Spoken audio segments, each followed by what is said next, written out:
name is Vickie Davis. Today I will be discussing interpersonal communication and how this course has changed my life. Next slide. This presentation will touch bases on the definition of interpersonal communication, my OAG, which means my goal for communication that supersedes all other considerations, a definition of enlarging the conversation, some background information on myself, and the behavioral blends and the influences that have over my life. Potential barriers in my interpersonal context, my transition plans, the identifiers of noise pollution and the solutions for internal and external context, my plan of action for my overarching goal. Next slide. One of the most profound statements from the text that reaches across all areas of communication is this quote: "There's a direct link between the quality of your communication and the quality of your life."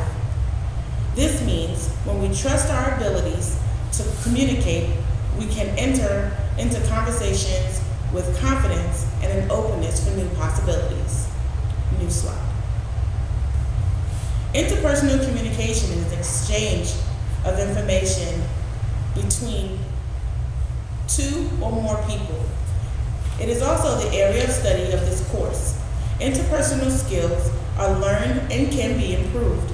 During interpersonal communication, there is a message sending and a message receiving process, which includes effective listening. Next slide. Growth by building self-esteem and the self-esteem in others is my OAG. This is what my goal is. I want to be accepted and understood so I can reach my goals in communication. And in doing so, I can help others reach their goals of being heard and understood with the confidence and freedom to express themselves. The only way to accomplish this is by increasing my communication skills. This way I will be able to accept myself and others. My OAG is a choice to grow in communication spiritually, mentally, and emotionally. Next slide. Enlarging the conversation. Communication is a transaction between two or more people, with all participants having an active role in the process. A speaker transmits the message and must ensure that that message is being delivered clearly. A listener takes delivery of the message and then must be an active listener by concentrating. Effective communication takes place only when the listener clearly understands the message that the speaker intended to send. This can only be done if both parties are actively listening, so that you can remember what has taken place and what is being conveyed. This is critical because it provides direction and interpretation. It helps evaluate the situation, therefore you can give an empathetic reaction. This helps to form good relationships and to encourage communication that is more open. Active listening helps move the process of conversation along. Next. My behavior blend is an SI, commonly referred to as steady influencer. I am sensitive and inspirational. I accept and respect others well. I like to believe that I have many friends because I am tolerant and forgiving. I do not hurt people's feelings, and I can be very influential. I need to become more task-oriented. I must learn to finish my work on time, and when I do, I will do so well. I like to talk, but need to pay more attention to instructions and be a more active listener. I could be more influential if I were more aggressive and careful. I'm kind and considerate, and I am motivated by opportunities to share and shine. I can include others to follow as well as follow. Next slide. Some positive and negatives of my influencers,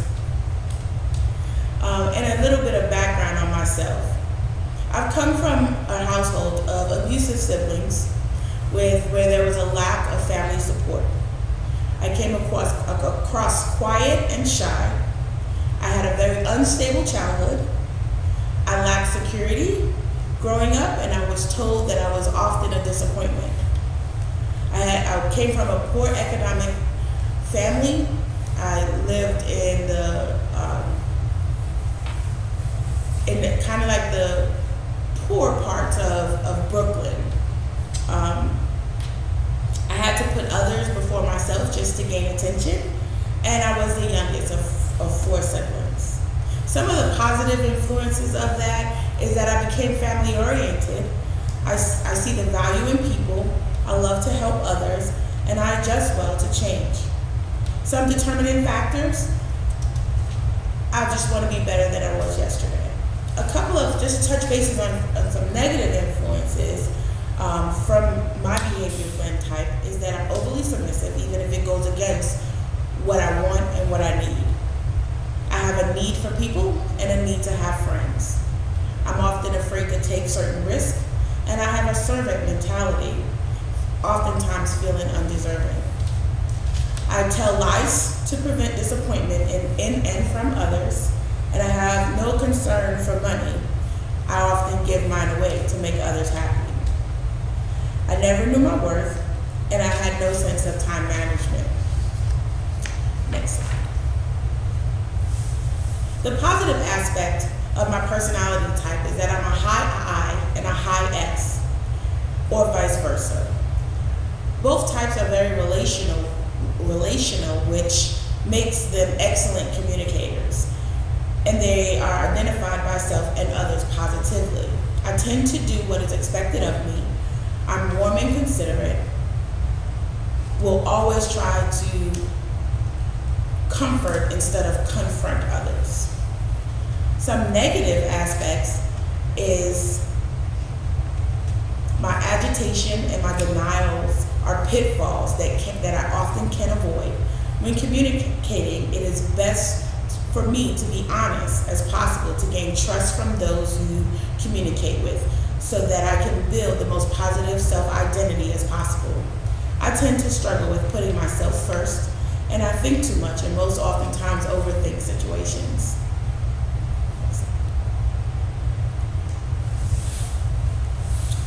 Some of my barrier solutions are I can control whether or not I tell the truth. It's whether or not the receiver can receive it and is ready to receive it.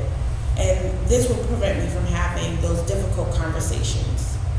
Secondly, I feel that setting my opinion aside always leads to me being wrong. But if I set my opinion aside, it allows me to go into the talker space freely with my views and opinions locked away safely. Thirdly is ignorance. I suffer from not knowing. But a solution to that is that if I keep it in the forefront of my mind, that it's only temporary and it doesn't make me stupid, because being stupid is the inability to know, I think I'll be fine. I normally go into what I consider a pity party when I'm communicating, and oftentimes want to focus on myself. A solution for that is that if I acknowledge my feelings, I can share and return immediately to the issue and not drift into the past. Lastly, I can learn how to decode messages by replaying them back to the speaker. Oftentimes, I don't understand where the speaker is coming from. Therefore, I assume I know. But if I play it back, I'm sure I can get some clarity, and this will enhance my communication skills. Next. Noise pollution. Noise pollution is trying to listen to more than one conversation at a time, whether it's internally or externally. This includes having the television or the radio on while attempting to listen to somebody talk, or vice versa. Being a fake listener because you're too busy in your own head, either because of judgment or biased opinions, or trying to come up with something more clever to say to the talker, is often considered noise pollution. Next slide. Solutions for internal and external noises. Burley Allen, in his text, explains that external distractions as a background noise, such as traffic, machines, ticking clocks, humming, refrigerators, etc., those all act as external noises. Internal noise pollution is the things that are going on inside of us that distract us from communicating. These things include mental struggles, personal beliefs, and values. Stereotypes, daydreaming, rehearsing what to say next, and identifying with what the talker is saying. What I struggle with mostly is internal noises. That pollution I struggle with every day. Those everyday thoughts of what I need to be doing, rather being in the present. Having children helps you learn fast how to block out the external noises. My mind is constantly going, and probably too often I am not paying attention to people and things that are going on in my present situation. Next slide.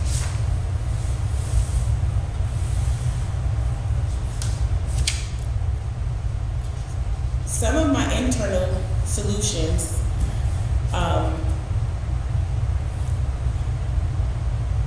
can be easily fixed. So a plan of action. One, I can listen to understand the solution and the message and the talker. I can frame the message clearly, concisely, and directly.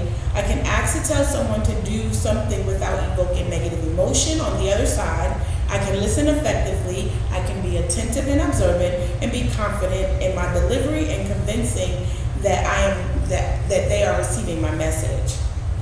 Next slide.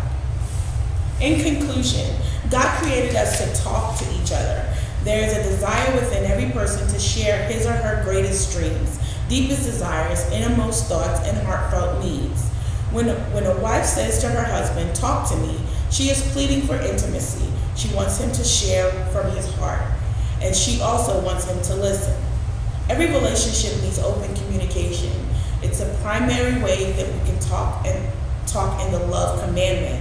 God cares about how we talk to each other. In 1 Peter 3, chapter 3, verse 8 through 10, it says, "Finally, be ye all of one mind, having compassion for one another. Love as brethren, be pitiful, be courteous, not rendering evil for evil or railing for railing. Be counterwise blessing, knowing that ye are thereunto called, that ye should inherit a blessing. For he that will love life and see good days, let him refrain his tongue from evil and his lips that they speak no gall." Just remember, ultimately in communication, when you speak from love, that always enhances your communication skills. Thank you.